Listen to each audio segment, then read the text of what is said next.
महाराष्ट्र राज्यातील प्रत्येक महत्त्वाच्या घडामोडी फक्त आपल्या बेधडक मी मराठी न्यूज चॅनलवर. महाराष्ट्राचा बुलंद आवाज. पेट्रोल साठवणूक करणाऱ्यांवर पोलिसांची मोठी कारवाई.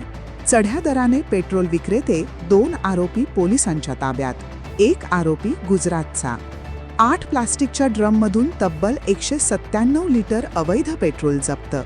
पोलीस अधीक्षक अश्विनी सानप यांचे आदेशाने धडक कारवाई. अवैध पेट्रोल साठवणूक करणाऱ्यांवर अक्कलकुवा पोलीस यांची मोठी कारवाई करण्यात आली आहे. सोरापाडा गाव येथे पोलिसांनी छापा टाकून 8 प्लास्टिकच्या ड्रममधून तब्बल 197 लिटर अवैध पेट्रोल जप्त केले. या प्रकरणात वाहनधारकांना चढ्या दराने पेट्रोल विक्री करणाऱ्या 2 आरोपींना पोलिसांनी ताब्यात घेतले असून त्यातील 1 आरोपी गुजरातमधील असल्याची माहिती आहे. आरोपींची नावे सुरेश तडवी आणि नितेश पाडवी अशी आहेत.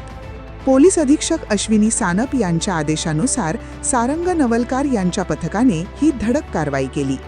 सोरापाडा गावातील गॅरेज आणि डेअरी दुकानाजवळ छापा टाकून हा अवैध पेट्रोल साठा जप्त करण्यात आला. पुरवठा विभागाच्या तक्रारीनंतर आरोपींवर जीवनावश्यक वस्तू कायदा आणि भारतीय न्याय संहिता कलमान्वये गुन्हा दाखल करण्यात आला असून पुढील तपास अक्कलकुवा पोलीस करत आहेत.